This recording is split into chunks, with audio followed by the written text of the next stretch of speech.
This week, a return to reviewing comics-related movies as Kumar and Dana take on Logan. Be aware there are some spoilers and also an uncensored discussion of the dropping of the F-bomb in the movie's dialogue. First, just a reminder that you can help this podcast by making your Amazon purchases via deconstructingcomics.com/Amazon and make that your bookmark for future purchases. We'll then get a percentage of what you spend. It costs you nothing extra and helps us cover web hosting and the other costs of presenting this show every week. We really appreciate your support. This is Kumar. This is Dana. And this is Deconstructing Comics.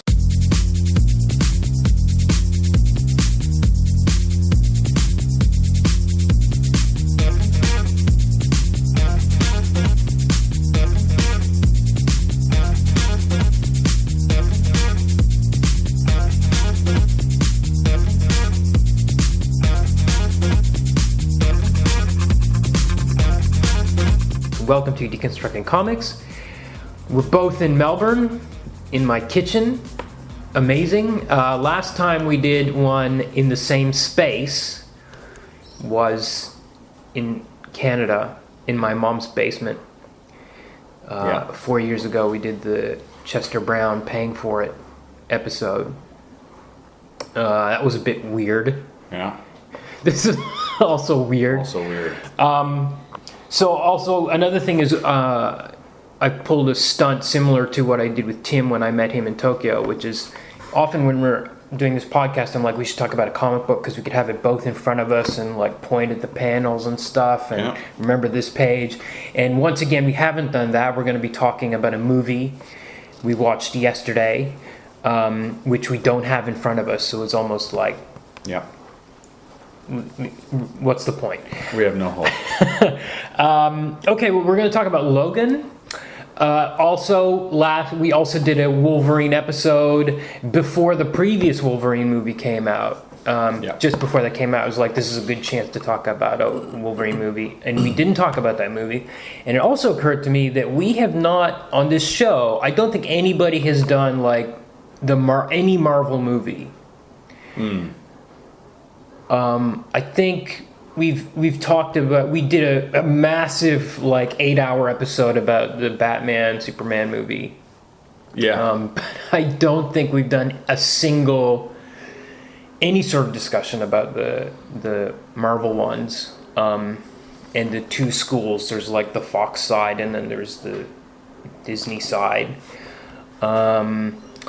And the other thing is we had a choice of, just looking at the movie listings yesterday before we went, we could have seen Logan or Guardians of the Galaxy 2 or Ghost in the Shell or Lego Batman. And it's May, it's not even the top summer months, and there's 4 comic book movies. So we're in some kind of weird world that none of us could have ever imagined even 15 years ago. But that's kind of where we're at. It was my second time to see Logan. I think we have to spoil the hell out of it.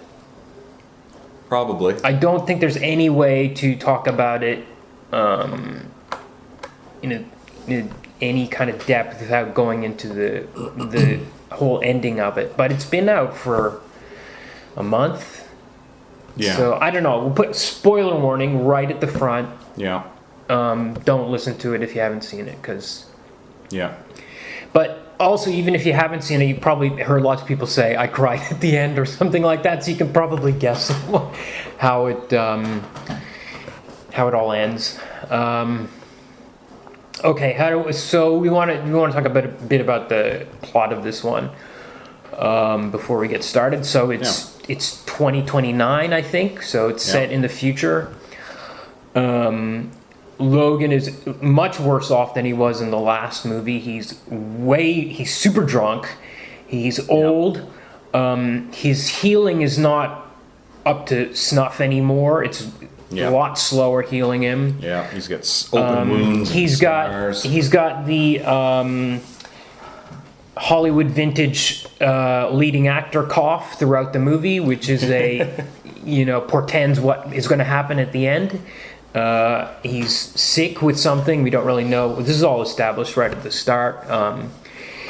He's got some sort of illness.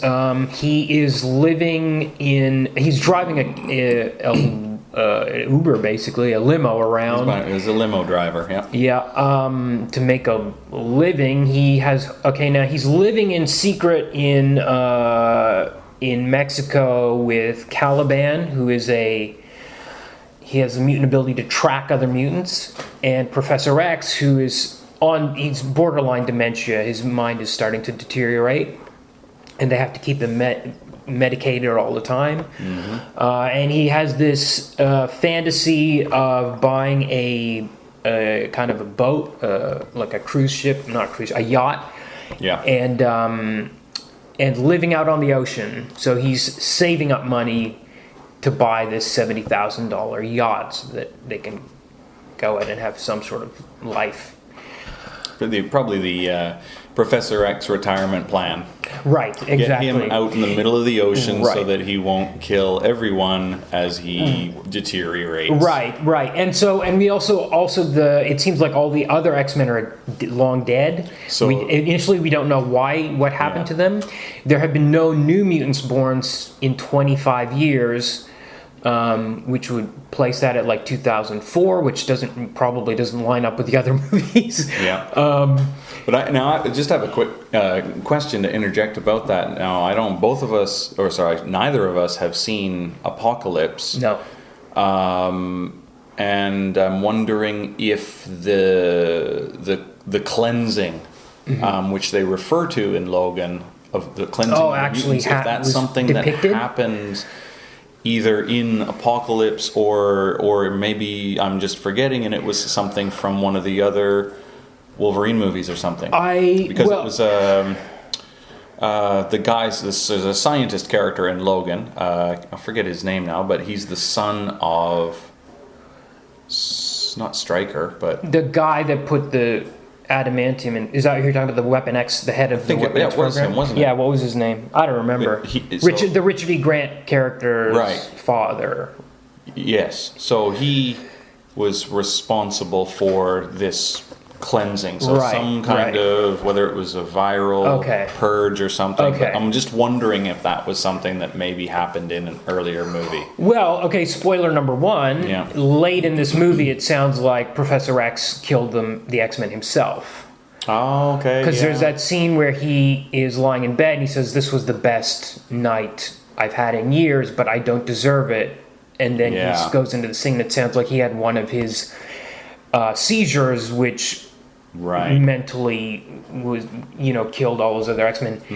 And he said, and there's in the opening scene, the first time we meet Charles and he's being medicated by Logan, he says, "What did you do to the X-Men? What did you do to them?" And then later on he says, "Oh, I finally remembered it was me that did it." So I don't know if I can't imagine that that's in Apocalypse. I don't even know what Apocalypse is about. It's interesting because with these two Marvel schools, I feel like I have missed a lot of the X-Men movies. Like, I haven't seen the third X-Men. I haven't seen the first Wolverine. I haven't seen Apocalypse. Like, there's gaps that I haven't seen.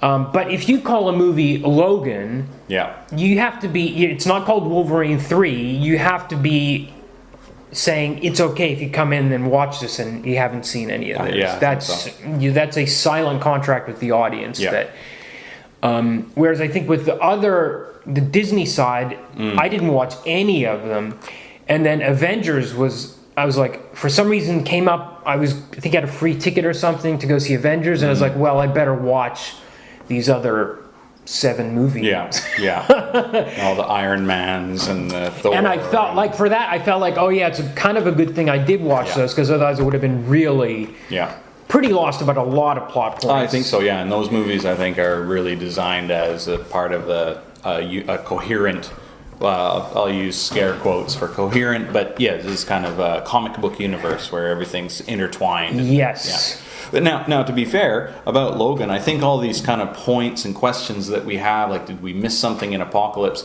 Really, that's all that kind of plot stuff, that world plot stuff, is very, very secondary to kind of what the movie's about. Yes. So Don't neat. Yeah. If you are kind of watching the movie and you're thinking, as I was, did I miss something in a previous movie? It's really minor. It's not really what the movie's about at all. Exactly, yeah. The movie is really, to me, I felt it was a real character study about this guy that was totally depressed and suicidal, was a complete disappointment to his father figure, who literally says to his face in the first 5 minutes, "You're such a disappointment." Yeah. And there's only 4 action sequences, set pieces in the movie, which to me is astonishing. Maybe that's why it's a March release and not a June release. Yeah. It's R-rated. It's the second after Deadpool R-rated Fox Marvel movie, which is interesting in itself. This is not Comics Code Marvel. No, not at all. Not at all. The blood is red. Yeah. It's super gory. Yeah. And it's interesting because there's so the whole other part of the plot we didn't get to is that this girl shows up who is a mutant that's been born, and she is as violent as Wolverine. But whenever you see her fighting, often you don't see what her claws are doing. Yeah. But the sound effects in this movie are full on. Yeah. Especially when they bring in, spoiler, clone Wolverine, X-24, to fight Logan. And the sound effects are, sometimes you don't see that much blood flying around, but like the full-on crunching of bones and slicing of tendons. You can hear everything kind of flying apart, even if you don't see it. And whenever the girl, when Laura does it too, even though you never see her stab, don't really see her claws go through anyone's head like Wolverine does. Yeah. You hear it, and it's really full-on. There's actually in kind of the first scene. So Laura is introduced sort of slowly. This. She's been taken from this facility by a Mexican nurse who was working in the facility and is trying to rescue her. So she's tracking down Wolverine, saying, look, you've got to take this girl. She belongs to you. And Wolverine's like, what? This has nothing to do with me. So we don't really know what Laura's deal is, and then there's the kind of the first scene where that's sort of revealed is they're at this where Logan and Caliban and Professor X are living. Then the guys that are looking for her show up, and there's actually a few scenes where the violence isn't even on screen. You just sort of hear in the background, like Laura screaming with animal primal fury, and then the background sounds of bones and flesh being rent apart, and so there's effective use of sound to convey violence and death. Okay, so that's kind of the gist of it. Now I get the impression as we walked out of the cinema that you were a little bit lukewarm on it. Was that the right impression, or? No, I liked it actually. I think it's a film that certainly has flaws, but overall I really liked it. I do have, I guess maybe my reservation is that in a way I feel that it's a film. It's a film that I believe I fit into the sort of the target market of the film. Someone who read Wolverine as a teenager, someone who didn't really get into a lot of the X-Men comics at large. That's not the right phrase, but kind of I focused on Wolverine. I always liked Wolverine, and I think one of the problems of this film is that I felt the film is very much targeting that kind of person who the Wolverine fan, and it's a film that kind of assumes you have a certain relationship with Logan before you watch it, because I think all of the stuff that happens that's really, really heavy, and again, as a Wolverine fan, I really felt this was a heavy film. It was emotionally heavy. But if you're not a Wolverine fan, I don't think this film would be effective because it takes a lot of shortcuts, emotional shortcuts. You know, we hear about in media, you know, especially in feminist criticism lately, you know, people talk about the refrigerator trope or whatever, where you take a male character who has a wife or a daughter or a girlfriend or whatever, some female relation that's close to him, and the shortcut is, well, we know she's important because she's a quote-unquote wife or whatever. And that's all she is. And then at the very beginning of the story, she's captured by a villain and killed and put in a refrigerator. Right. And that's a shortcut to give the audience members some kind of emotional attachment, which, you know, from feminist criticism is just bullshit. Yes. And fair enough, I completely agree with that. And I felt this film wasn't using that trope, but I do feel that it was taking a lot of shortcuts in being sort of heavy and being profound without actually kind of being heavy or profound. Okay, I think there are two major shortcuts in this movie. But I don't think they were Wolverine-specific shortcuts. Okay. One is, I think that the girl turns out to be cloned from Wolvie's DNA. Yeah. So she's automatically a kind of daughter figure. Yeah. And even in the final sequence of the movie, he's talking about, I've only known you for a few days or something like that. And yet there's this close-knit bond which we put more importance on because of the genetics of it. Yeah. And I think the other shortcut is the Hollywood relationship. Yes. Yeah. That's certainly part of it. Although I did love their relationship, and I love that actress. I thought she was really great. Yeah. And the other shortcut, as I was kind of alluding to earlier, is the hero coughing through the movie. Yeah.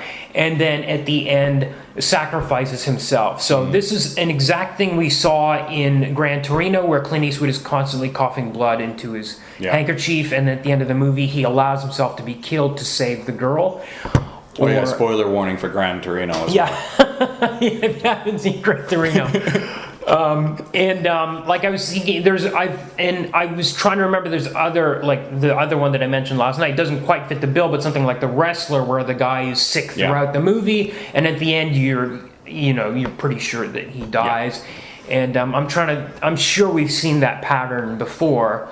Yeah. Although I can't exactly remember. So I think that's a kind of a shortcut as well. I don't know if any of it was Wolverine specific. The first time I saw the movie was with a friend who doesn't really know any Marvel comic. He doesn't read comics. He's not seen any X-Men movies. I think the only one he ever saw was Deadpool, and I dragged him to that as well. Yeah.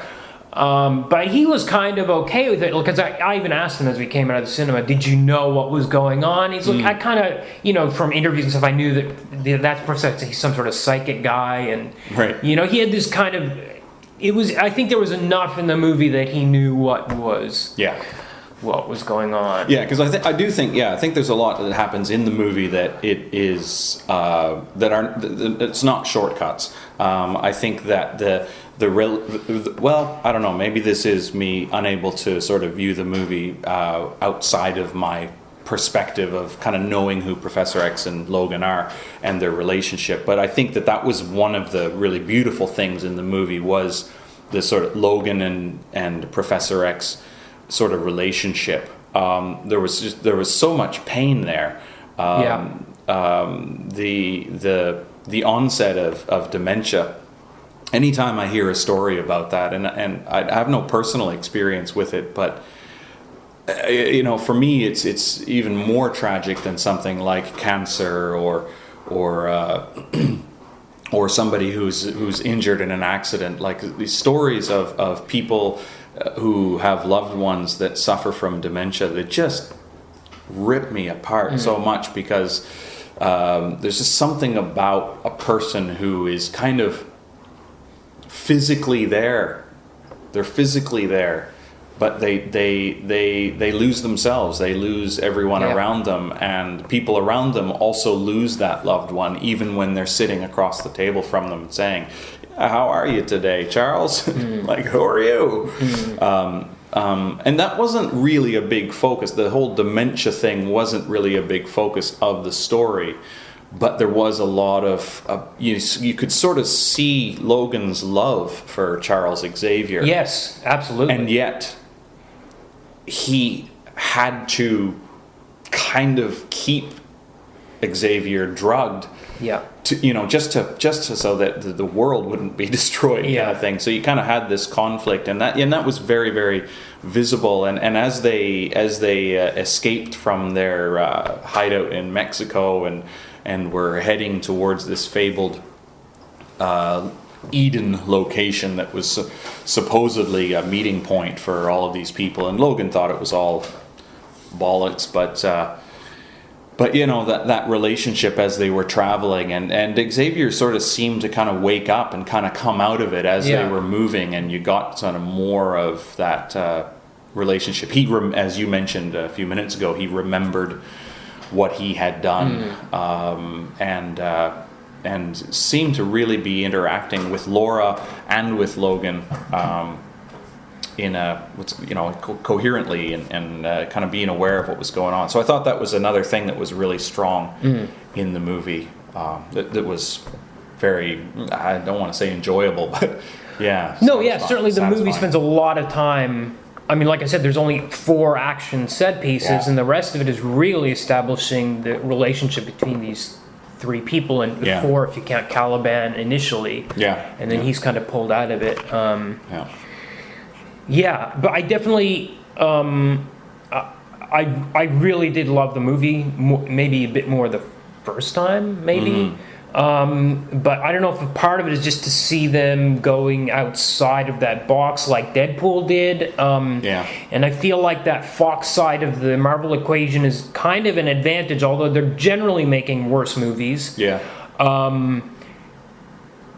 I feel like they've gotten advantage of not being inside the Disney sandbox, that there seems to be some more freedom to take some chances on some riskier.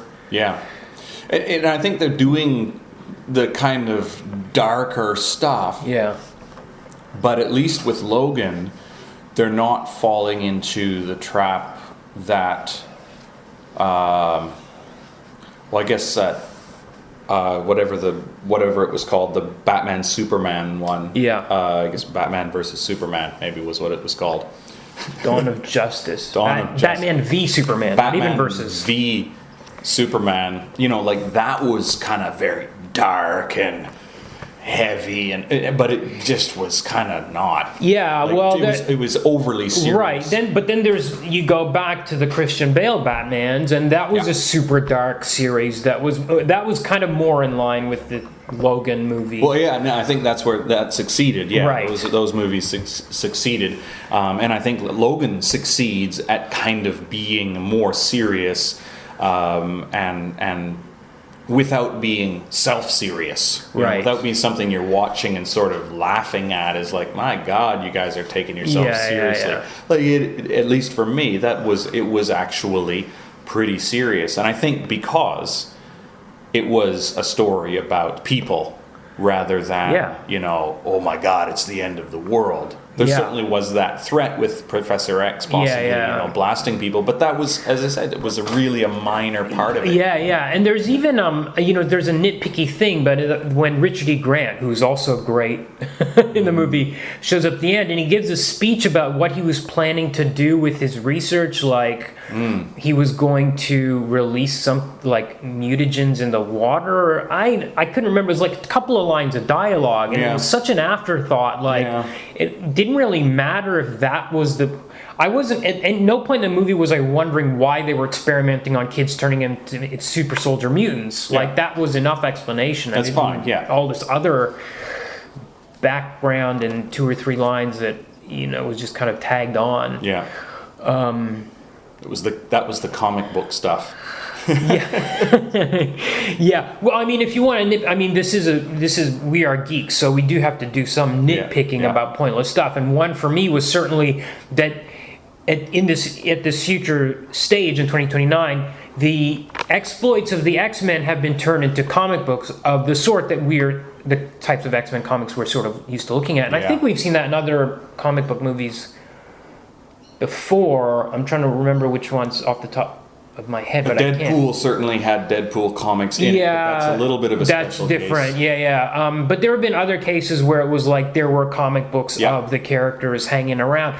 But in this case, they flip them the comic book, and there's no dialogue. Now, I don't know if you've ever read an X-Men comic book, but there's hardly room for the drawings in those things. It's usually people talking, and there was none. And I was like, that's kind of off model. Yeah. Yeah, it's the fantasy X-Men comic. It's all action. Yeah. And I think was there something else that you mentioned last night that was nitpicky? Well, it wasn't related to comics, but there's so basically the exposition device for Logan to find out who Laura is. Yeah. That's right. So the nurse had secretly taken video on her smartphone of the experiments and the terrible things that the scientists were doing to the children in this secret facility. So basically, they were creating clones from mutant DNA and raising them from children to be super soldiers. And she was appalled by this and was taking video and stuff, and they start watching the video on the cell phone, on the smartphone screen, and it's fine. It's all kind of shaky and everything, and sort of selfie video and stuff. And then it's just like it's edited with voiceover, and there's cuts and there's I think footage with the nurse in the footage, but it's like, okay, who's taking the footage? And then if you stop and think about where is the camera, the quote unquote hidden camera in this top secret facility, it doesn't make any sense at all. And you sort of, that video finishes and you think, wow, that nurse really spent some time putting together that video. She must have had iMovie on her phone. So, but there's definitely flaws in the film like that. But again, you can overlook them for the greater good. But Coming up, connecting Logan to the comics. The movie's gutsy choice to deeply reference a non-superhero film. Logan as an action movie, and more. First, just a reminder that you can help this podcast by making a monthly donation via patreon.com/deconcomics. Adam did that this past week. Thanks, Adam. If you'd rather make a one-time donation, you can do so through PayPal. Send it to donate@deconstructingcomics.com. We appreciate your support. Hi, my name is Billy Hogan, host of the Superman Fan Podcast, which explores the world of Superman and the many creators who have added to his legacy over the decades. Episodes will feature creator biographies or highlight some of their top stories they have created as well as their top characters. Other episodes will feature topics appropriate to the holiday or the time of the year. For instance, Valentine's Day will feature stories about the women in Superman's life. April Fool's Day will feature some of the bizarre Superman Silver Age stories, or some of the imaginary stories that have been published. Halloween will feature some of the scary Superman stories, or some of his strange transformations, and of course, some of the Christmas Superman stories. The website can be found at supermanfanpodcast.mypodcast.com.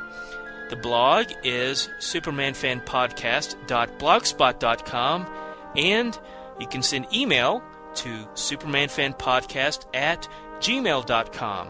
I also have a spoiler-free comic book review blog of the titles I read every week, which can be found at mypulllist.blogspot.com, and you can send email about this blog to mypulllist@gmail.com.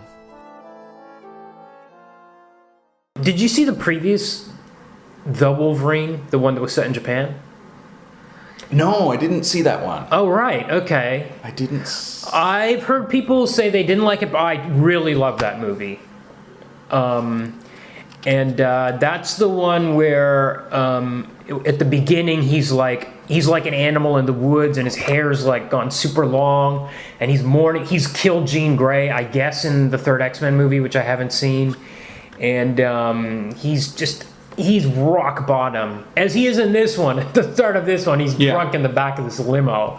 I think that's often something that happens with Wolverine, and in the comics and stuff, where he would, you'd see him in the bar and he'd be drinking and despondent and everything. Yeah. Then he gets called to action. That's exactly what happens in The Wolverine. Right. That's the other one. I couldn't remember. I knew that I'd missed one. And okay, you should check that, because that was the one that was about to come out when we reviewed those Wolverine comics. 2013, yeah. Yeah. I do love that the reason he gets called, the movie is called The Wolverine, and he's called The Wolverine, it's because a Japanese person is addressing him and kind of misuses the definite article. Okay. And calls him, "You are the Wolverine," like almost as an English mistake. Right. Right. I did love that. Although somebody in this movie calls him The Wolverine too, but... Yeah. And how many of the Disney Marvels have you seen? I think I haven't seen any in the last 6 months to a year, so I haven't seen. Probably Deadpool is the most recent one that I've seen. That's a Fox. Oh, is that? Oh, sorry. Yes. Yeah. So Doctor Strange. Yeah, I haven't seen that one yet. What about? I haven't seen that. I haven't seen Ant-Man. Ant-Man I didn't see, and I don't really know where the Spider-Man that's coming out. Yeah, so the one, I guess the Disney Spider-Man, but then there was like the Amazing Spider-Man and the Amazing Spider-Man. That's 2. Sony. That's on the Sony side. That's a whole other thing. So Sony did 5 Spider-Man movies and botched the job. Yeah. Especially in the last 2, which I haven't seen, apparently. I saw the Amazing Spider-Man 2 with, I think it was Jamie Foxx as Electro, okay. And I can't remember the actor. All right, what's your 2 cents on that? It's not very good, I guess. But that said, it was watchable. Okay. Like popcorn and beer kind of movie. Okay. Maybe, and don't expect anything from it. Didn't make me angry. Yeah, okay. Didn't upset me. Right. It probably would upset anyone who liked Spider-Man, but yeah. I haven't seen either of those. I kind of liked Tobey Maguire as Peter Parker. I love Tobey Maguire. Is it Richard Garfield or somebody, the actor? Is that his name? Andrew Garfield. Andrew Garfield. Who's Richard Garfield? Yeah, Andrew Garfield. Richard Garfield, wasn't he the creator of Magic the Gathering? Yes, that's who. Okay. Yes, he's a Wizards of the Coast developer or something. Right. Yeah. Anyway, or maybe not. Maybe just Magic. But anyway, Andrew Garfield. I thought he was kind of cool and he was a cool guy. He was awkward, but he was kind of cool. I can't really speak about Spider-Man because I don't have any background in reading the books. Well, but you have to. Okay. No, you have to. You go into the movie theater. How many of the people? These things are making hundreds of $millions. How many of them really are reading those Spider-Mans? And these are mainstream. You have to be able to not. You have to not know. Be able to talk about the movie without knowing anything about Spider-Man for sure. Yeah. I haven't seen those. Did you see Civil War? Yes. Okay, so that was basically an Avengers movie, except it didn't have Hulk and Thor in it. Otherwise, it probably would have been called Avengers Civil War. Because everybody else... that's right. Thor wasn't in it. Yeah. That's right. Yeah. And the Disney Spider-Man shows up in that one. Yes. And that was pretty good. Yeah. Yes. Yeah. Civil War was good. It had kind of had a very similar plot point to Batman v Superman about the mothers. I don't remember it as strong. Oddly, I have less clear memories of Civil War than I do of Superman, Batman. But there was a whole thing at the end about both of their mothers. I don't remember. Somebody's parents...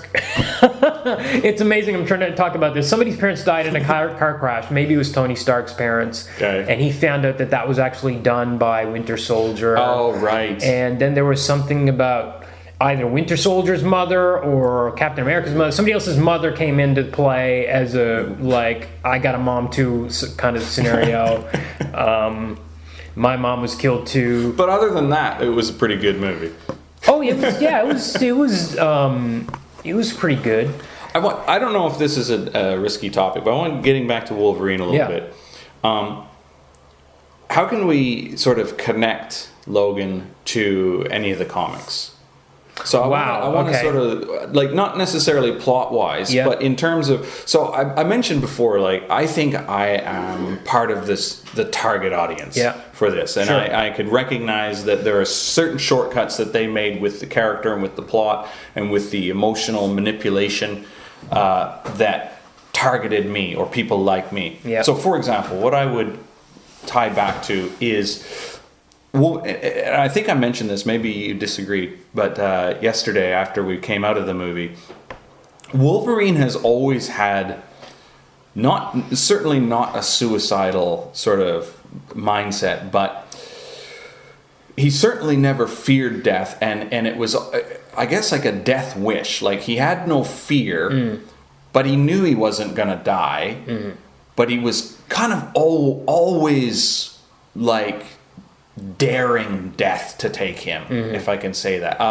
What was I think it was Wolverine Punisher, where Punisher just reduces Wolverine to like soup on the floor. That was a Garth Ennis two-parter? The Garth Ennis two-parter. Yeah. And Wolverine is like a skeleton with slime on him, like coming after the Punisher.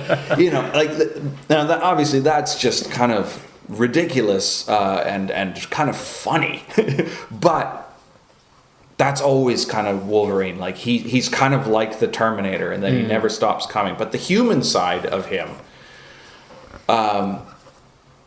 is he's a guy that it's almost just like you roll your eyes every time he says is like, I hurt people near that I care about get hurt, and that's kind of a cliche for a lot of heroes, right?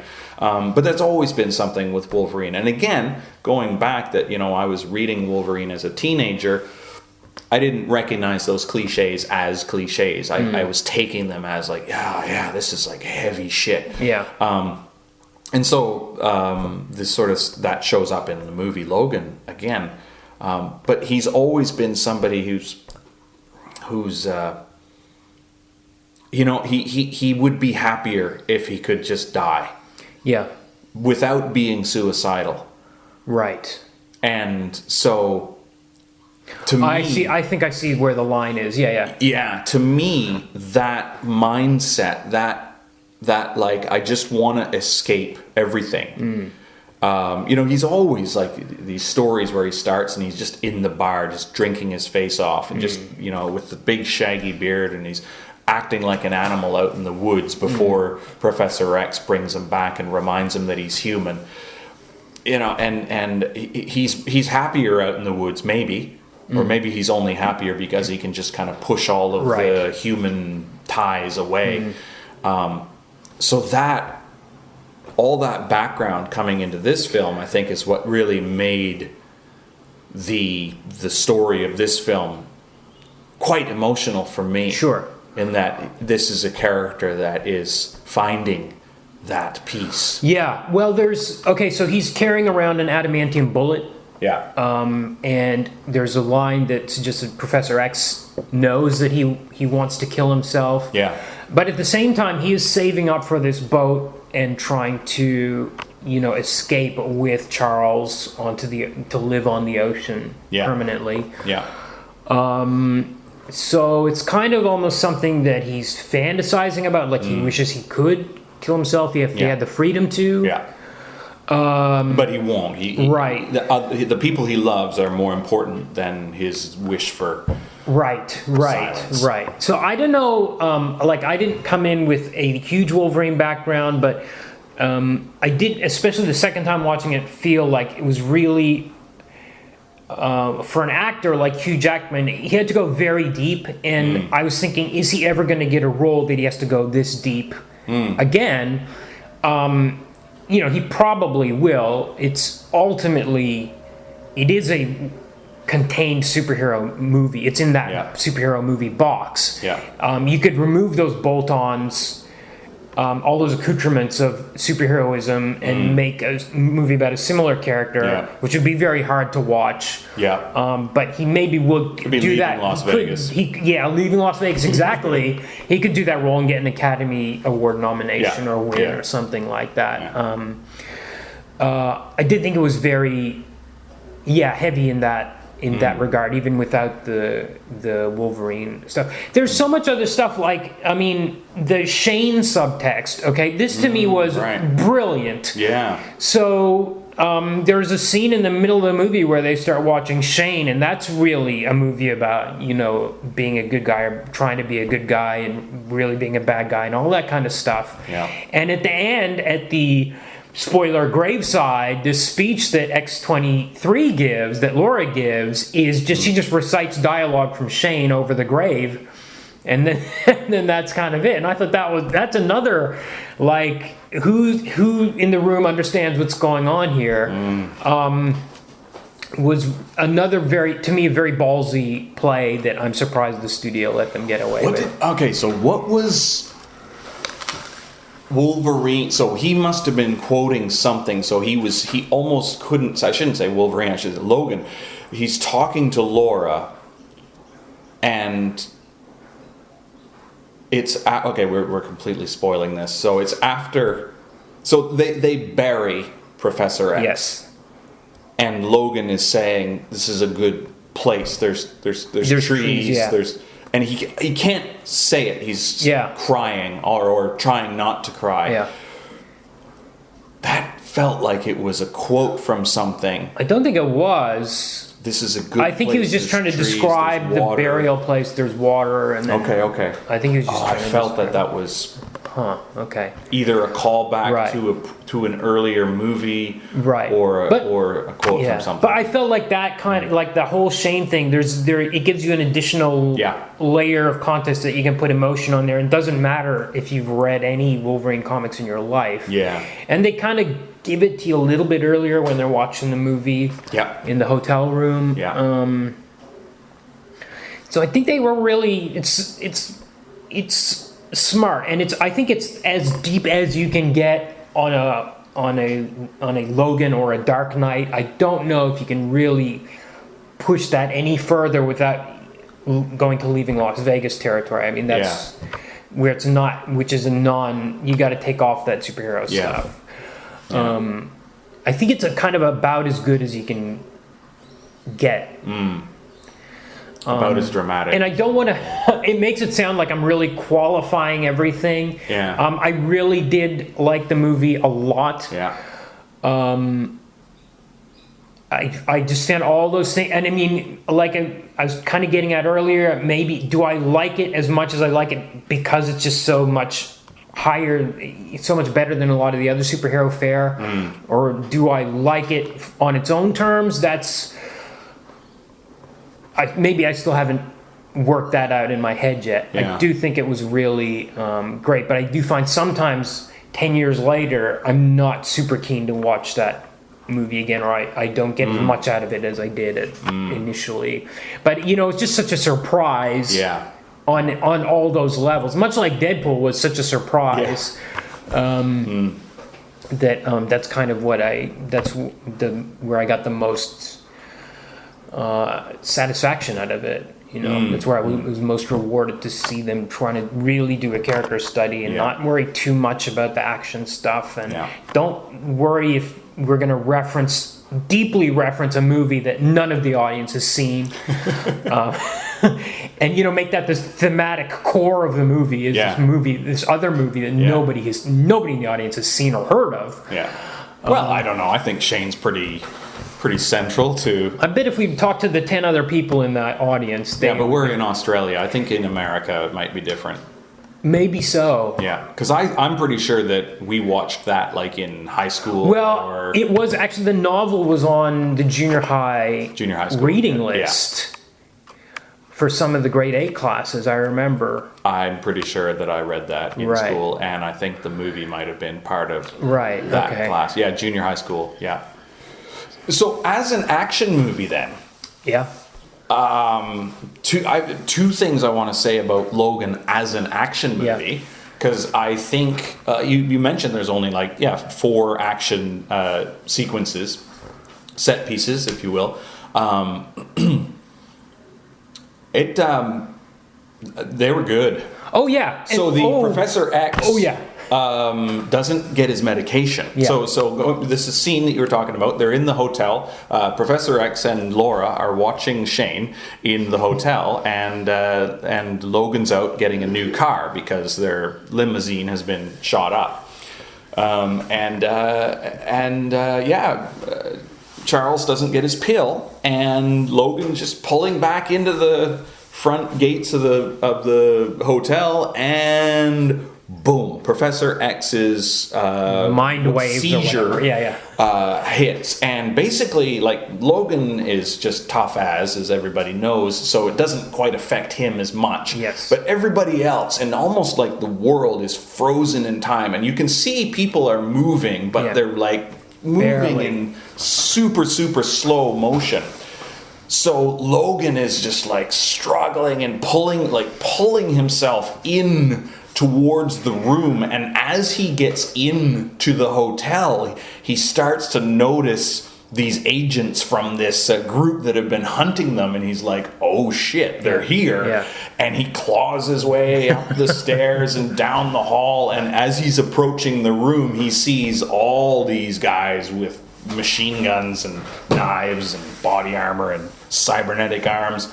They're all streaming into the room, and so basically it's just this brilliant action scene in slow motion. Yes. Except yes. the hero is just in slightly less slow motion than everything else. And he's trying to stop what's happening. It's quite amazing because it's not one of those leaping around martial arts things. In fact, Logan is literally putting his claws through the brains and skulls of guys who are helpless and immobilized. Yes, helpless and immobilized. You see their eyes kind of moving slowly to look at him. They physically cannot move. You notice that they notice him, and then he puts his claws right through their brain, and then you get the amazing sound effect, sound effect, and then such incredible tension, and it's not even an action scene, but it was an action scene. That one was fantastic. I loved that. Yeah. And the other thing that I just absolutely loved, that almost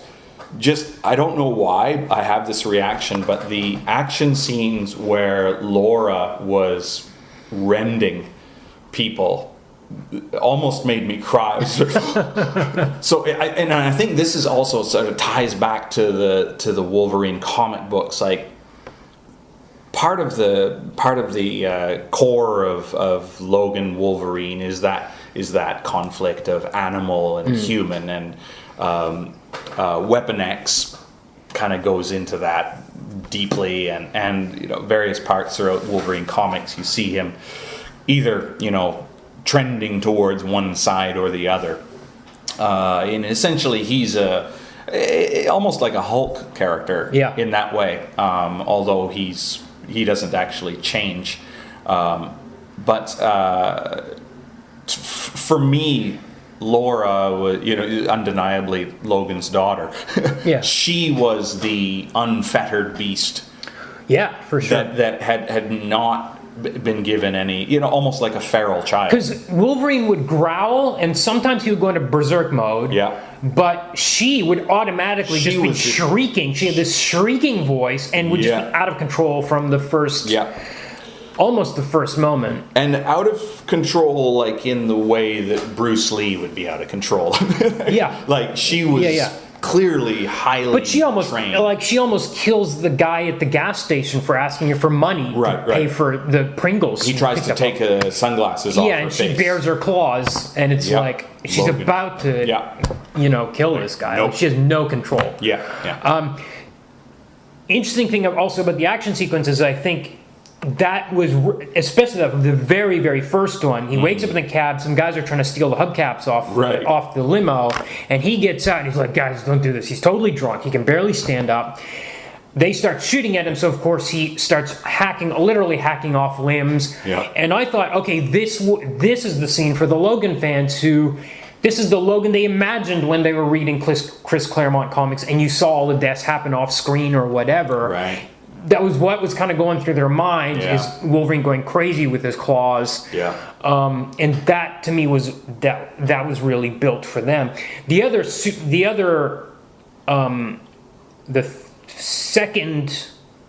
The third action scene is the one in the farmhouse, which to me was staged like a horror movie. Yes. Because they go and they stay with this nice family. Yeah. Overnight, they have a lovely home cooked meal. They say grace at the table. There's laughter. Even Wolverine smiles for the second time in the movie. And Laura smiles, and Professor X, he says it was the greatest night of his life, or the greatest night in years. Well, that was after he wakes up. And it's all set up. And as they're sitting there, I'm like, that horror movie pressure was already on my chest. I'm like, they're all smiling, laughing, like, this is bad. This is so bad. Yeah. And I'm like, how far are they going to push it? And they pushed it all the way. I thought, they're not going to kill a child on screen. They killed the child on screen. They're not going to kill the mom. They killed the mom. They killed everyone. And it's horrific. It's darkly lit. You're going up the stairs like in The Exorcist. The shadows, the silhouetting. Yeah, everything. It's so really full on, amazing kind of horror sequence. Yeah. And it is just as gory because you've got two Wolverines in there. The Charles in bed, I mean, that's right out of Nightmare on Elm Street 1. Yeah. Getting the claws through the chest in bed. That was totally amazing. And also the fourth action sequence, which the thing I totally loved, was we've had probably 30 or 40 movies in a row which end with hundreds of buildings falling down in a city, and all sorts of dudes flying around, and everything's falling over, and billions of people are dying. And finally we had this fight which is in the woods. These kids are actually somewhat able to defend themselves, and they do. So we're not just watching children in danger, and it's contained. It's strangely, for a major superhero movie, although it's like a March release. That struck me as very ballsy as well. Like, we're not going to have the climax have something to do with like you said, like Charles's brain waves shooting off and knocking down hundreds of buildings or something, And I think something also that kind of made a lot of the action quite different in this film from even other Wolverine movies is that you really didn't know. Obviously, anything in the first half of the movie, you were pretty sure that Logan was going to make it through, but you really weren't.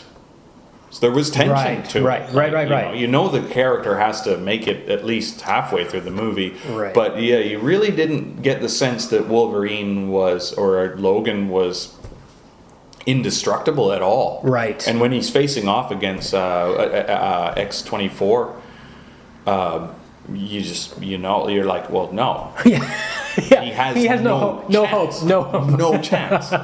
Yeah, exactly. This is like young, soulless, healthy Wolverine versus like probably still a little bit drunk, old, sick, kind of still broken from the last fight. Yeah, and an emotional wreck. And you always think, well, but he's got heart. Like Rocky. Yeah, it's not enough. It's like Rocky and Drago. Like, no, Rocky's got heart.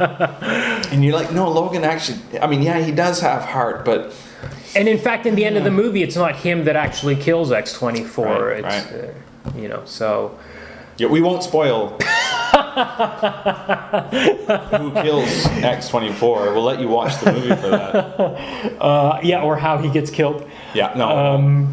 We won't say that. But like Chekhov, we have placed the gun above the mantelpiece earlier in this podcast and mentioned the thing which kills him. Yeah. So it's the Leaving Las Vegas of superhero movies. I think that's the ultimate, the log line of it. That's it. I totally recommend it, even if you're not into superheroes. I think it's a great performance all around. Charles, Patrick Stewart is great in it. Stephen Merchant as Caliban is great. Richard E. Grant, as I said before, it's a joy to watch all the performances. I would totally recommend it to everyone. I did think the dialogue was a little bit there were way too many fucks in there. Because they were allowed to say fuck, and especially in the first 20 minutes, almost every line of dialogue, didn't matter which character it was, it was coming out a lot. Well, I shouldn't say that. It was mostly Logan and Professor X, which struck me as odd. But Professor X? All the non-stop. Non-stop. I know Logan was. Especially when he was talking to Logan, it was non-stop. That was a bit weird. Yeah. But he does show up in Wolverine does show up in every X-Men. He cameos in all the ones, even the ones he's not in, and he does say "fuck off" or something. Yeah. Or "go fuck yourself." Yeah.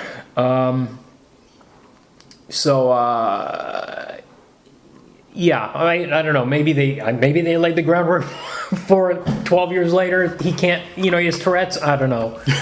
But yeah. I had no problem with Logan swearing. I thought it was appropriate. But all right, do you have any final thoughts? No. I like your comment. Leaving Las Vegas leaving Las Vegas of superhero movies. All right, perfect.